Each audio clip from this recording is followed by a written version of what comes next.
Bonjour, je suis Hakim La'alam et je vous propose ma chronique du mardi 27 juin 2023. Elle s'intitule Ligrab.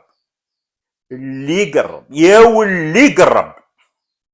Les yeux étaient braqués sur ces manœuvres militaires à balles réelles exécutées dans la région de Djelfa et supervisées par le premier soldat du pays, Djidji.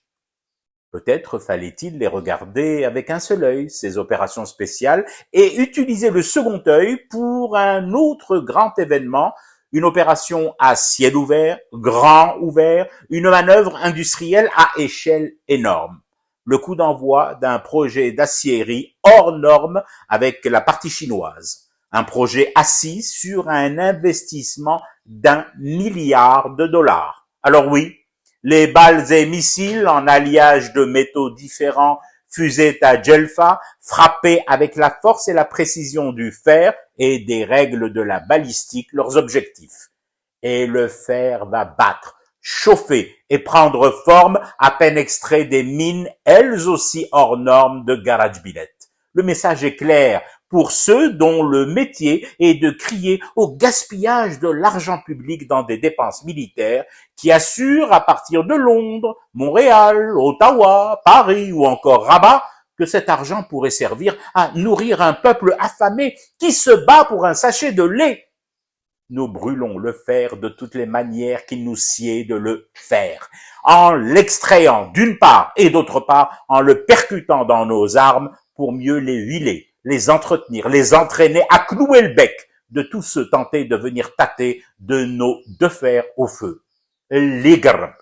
Alors oui, l'armée de bidas professionnels d'un côté, à Djelfa, l'armée des mineurs, des sidérurgistes de l'autre, à Garajbilet. Et laissez-nous à notre famine, nous qui encombrons depuis quelques jours déjà les rues et ruelles des villes et villages des édits en quête d'un mouton dont le prix public oscille entre 45 000 et 95 000 dinars. Perso, je ne suis pas mouton, je n'égorge pas le mouton, mais je ne connais pas de peuple décimé par la famine et la faim au bord de l'inanition et qui achèterait un kebch à 10 millions.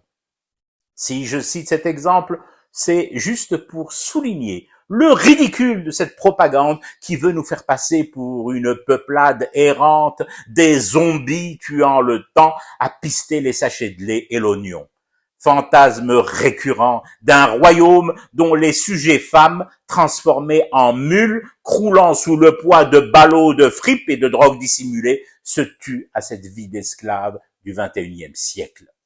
Nous sortons le fer des entrailles de notre terre rouge et nous nous accordons le droit souverain de brûler nos munitions jusqu'à propulsion-combustion mortelle en direction de quiconque voudrait nous chercher noise. Ligrab.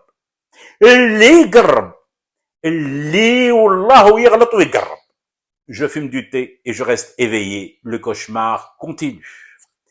C'était Hakim La'alam. Je vous retrouve demain pour une autre chronique et une autre façon de dire son amour à l'Algérie.